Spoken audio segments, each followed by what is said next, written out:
Audacity game. Give me his number though. Oh. It's 2 nights, stays 2 nights. I'm so hot, seeing lucid vibes. Alright, first tip in sounding like Travis is don't copy the template of all these YouTubers, please.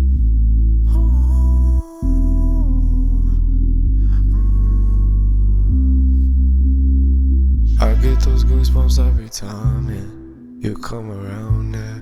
You ease my mind, you make everything feel fine. Worry about those commas, I'm way too numb, yeah. I'm way too dumb, yeah. I get those goosebumps every time. I need the Heimlich, throw it to the side, yeah. I get those goosebumps every time, yeah. When you're not around, when you throw it to the side, yeah. I get those goosebumps every time. Everything in this chain is free plugins. I'm not going to use paid plugins in an Audacity tutorial. We're all broke. No worries. Here's my main vocal chain, by the way. You could copy this down and not watch this video. You could just do that right now if you want to. But you shouldn't just like copy down my chain and then expect to get the same thing. You'll notice that as soon as you follow all these steps that it won't sound the same. It's because you have to tailor to your voice, and to tailor to your voice you have to know the purpose behind each one of these. Let me say it again. Don't copy down my chain, use it as a starting place. Let me say it again. Don't copy down my chain, use it as a starting place. Let me say it again. The first thing I did was record this and then put it into Soundtrap to get its free auto-tune. You could do the Soundtrap auto-tune. You could do this mAutopitch plugin. That's a free plugin that I could download. There's a bunch of free auto-tune solutions. Go to this video to check them all out. Before and after the auto-tune sounds like this. I get those goosebumps every time, yeah.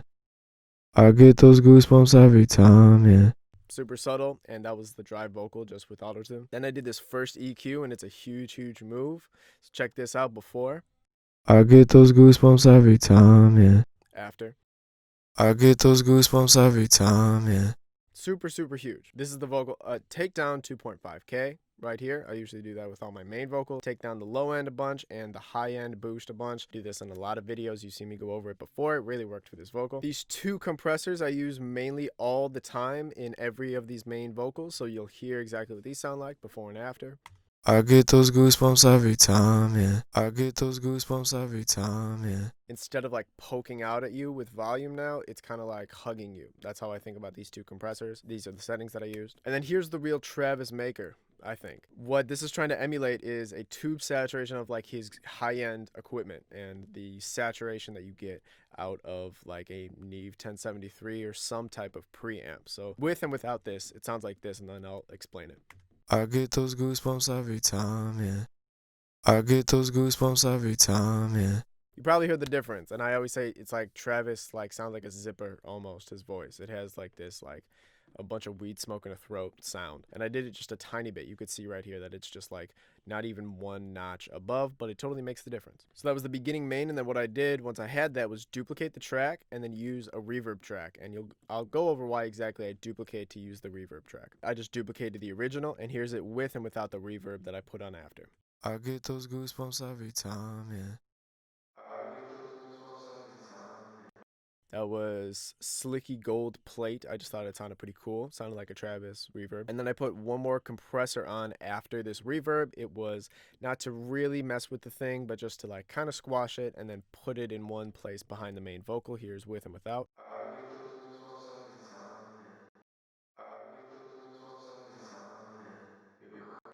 You notice I got a little quieter, just adjust the gain, and there you go.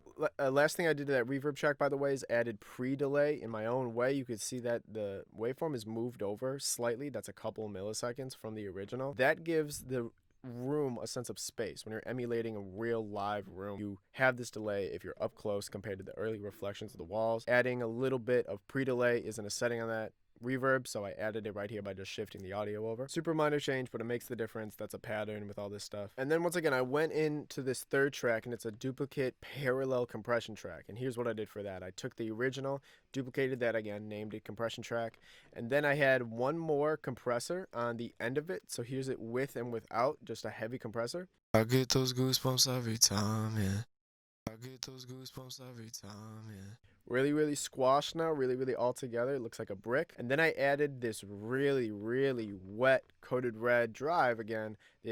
All this is in the description to download for free, just to give like this really zippery saturation effect. And it sounds a little bit too much in isolation, but it totally works with the track. with and without. I get those goosebumps every time, yeah. I get those goosebumps every time, yeah. And as you can see, I turned it up a little bit higher and it's already really sounding different. So the main track with and without this compression track sounds like this. I get those goosebumps every time, yeah. I get those goosebumps every time, yeah. Just a little bit of that extra kind of oomph. It gives that little bit more of a zipper and it cuts through when all the instruments are together. With the reverb, beginning vocal sounds like this. I get those goosebumps every time, yeah. You come around, yeah. You ease my mind, you make everything feel fine. Worry about those commas, you're way too numb, yeah. I'm way too dumb, yeah. And then before I left, I did one main thing to this beginning main vocal, and it's go into every one of the S's and T's little spots. And you could point them out because they look like this compared to this. I took them and just took any plugin that had below volume, so it's cutting the gain like 3 dB, and then highlighted each section, released that OK button on the plugin, and it just cut this down. So I cut every S and T down by just 3 dB because they were getting a little harsh in this beginning one. I just wanted to show the chain for the ad-libs right here. I didn't put it in the end of the video, and it's not that dissimilar from the one you're just about to see. There's a very, very heavy Code Red drive on the end of it, and then it goes into the reverb that you're going to see in a second. It's basically the exact same chain as what you're about to see. So here's what it sounds like, and then we'll get into the main second vocal. I get those goosebumps every time. Moving on to the second main vocal track, and this is like the favorite part about it for me, and as you can see, there's like 5 tracks in here. Before you start anything with this main vocal, I duplicated this track 5 times because I wanted to start each of the effects from scratch in its own thing. Main vocal dry, again with that little bit on it, sounds like this. I get those goosebumps every time. I need the high. Going to our first EQ because that sounds terrible right now. First EQ, before and after. I get those goosebumps every time. I get those goosebumps every time. Big change again. Same 2 compressors that we had on the original first main track. I get those goosebumps every time. I get those goosebumps every time. Did that, little bit of our Coded Red drive, before and after. I get those goosebumps every time. I get those goosebumps every time. Very, very cool. Keep in mind on this one, I kept the setting on classic, and the other one I had the setting on pop. I don't know why, I just liked the 2 sounds of it better. Pop seemed a little bit more higher end or something. And I think I boosted like slightly on this high end right there. But that's, again, not essential. It's really, really small. So with one of these empty tracks that you have, one of these dry tracks, the first thing that I did was took mAutopitch, a free Melda auto-tune. Don't use it on main a lot of the time vocals, but I use it on these background vocals really, really tight. The key was C major here, so C major, 100% speed and depth. Here's what it sounded like before and after. I get those goosebumps every time. I get those goosebumps every time. Really tightens up the, just really tightens it up. And then I went to an EQ with a major change. I get those goosebumps every time. I get those goosebumps every time. You notice it doesn't even sound like too much of the high end was different like the other EQs. It's because I didn't boost the high end this much, as you could see. Still cut that 2500, still cut all that low end stuff, but I took off this 5 and 6, these top bands on the EQ. I didn't boost the high end on the EQ, and it made it sit behind the main vocals because they're delay tracks. Our favorite 2 compressors, before and after. I get those goosebumps every time. I get those goosebumps every time. Coded Red drive, before and after. I get those goosebumps every time. I get those goosebumps every time. Code Red. I've been saying Coded Red the whole video. Now, once we're at this stage, now that we have like one of these tracks with a heavy like on it and all this compression and stuff, duplicate this track. So duplicate the track that says delay right now. And then with these 2 tracks, pan one of them almost all the way to the left and pan one almost all the way to the right. Stick with me. On the one who have all the way panned to the left, I put this delay. Now pay attention to exactly what I'm doing here. Delay is mixed 100%, so it's only the delayed signal. There's no dry signal in there, and the width is just like pretty good. Doesn't matter the width, but the delay time, you go into this milliseconds knob right here, and it's 465 milliseconds. And what that is 1 quarter note in 129 BPM, which was the BPM of Goosebumps. This is major because if you have a rhythm on time, if you have a delay that's on time to the tempo of your song, then you have a much more locked in sense of feel. So everything is right, but this delay, a lot of delays have this setting already, but in Audacity, it doesn't always quite link up. You got to set the tempo and all this stuff. Go on this website that I have linked below. input your tempo, and it says a quarter note, what an eighth note, and a 16th note are instantly. Super, super cool. I kept the feedback really, really low. It's like 0.3. It has to be like 0.3, I noticed, because it just like goes on forever if it's a little bit higher. So this is what it sounds like before and after the delay. I get those goosebumps every time. I get those goosebumps every time.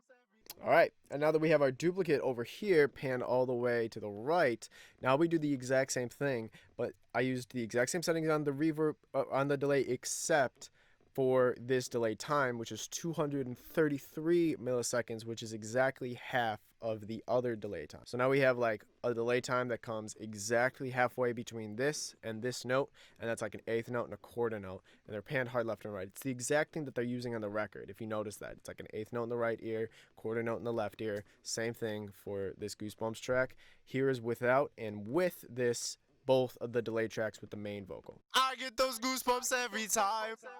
I need the Heimlich, throw it to the side, yo. Went into this reverb track next, and this reverb track is kind of the same process that we had with the beginning, but I started from scratch. So we started with one of our scratch ones. I put the heavy auto pitcher on again for this track. Then we went into this main EQ, and notice this EQ is a little bit different. Here's it before and after. I get those goosebumps every time. I get those goosebumps every time. A major change here is that this EQ is the exact same EQ as the main vocal and the beginning main vocal, except that this fourth band, that 2500 cut, is not there. This reverb, I did not cut it for a very key reason. It's that the reverb track has a lot of 2500 presence. They're masking it. So we keep that in here. We also did that shifting over of the reverb track compared to the main one. Again, you could see that in the waveform. The reverb track is shifted over slightly from the delay in the main vocal track. Our favorite two compressors, before and after. I get those goosebumps every time. I get those goosebumps every time. Hugs you a bit, doesn't seem too crazy. The code red thing on here is smashed, and I did that for a very particular reason. It sounds awesome when I put this really, really crunchy and saturated into a reverb. I don't know why, it just makes it stand out that much. It definitely worked here. Here's it before and after. It sounds terrible now, but just take a listen. I get those goosebumps every time. I get those goosebumps every time. Sounds terrible, keep with me. Put it into this reverb, again, before and after. I think it was, yeah, medium plate reverb on this, 0.07 on the convolution Melda reverb. I get those goosebumps every time. I get those goosebumps every time. We're getting somewhere now. We're getting somewhere. And then I deleted every track but these four. And all of these four were good, but I wanted one more compression track just to make sure that that main vocal popped out a bit more, because there's a lot of effects now. So I did that compression track one more time. I duplicated the main vocal, named it compression track. After that, I added one more compressor. Here's it before and after to really squash it. I get those goosebumps every time. I get those goosebumps every time. Notice the volume went down, but it's really squashed now, and that's what I wanted. We could always bring the vocal up later. That's it. All the main vocals sound like this together. I get those goosebumps every time. I need the Heimlich, throw it to the side, yo. I get those goosebumps every time, yeah. When you're not around, when you throw it to the side, yo.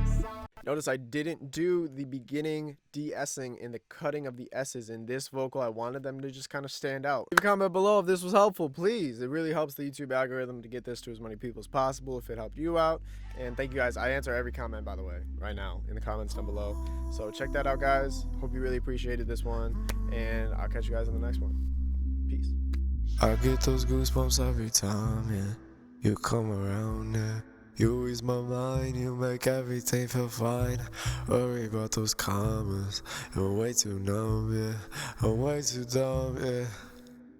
I get those goosebumps every time. I need the Heimlich, throw it to the side, yo. I get those goosebumps every time, yeah. When you're not around.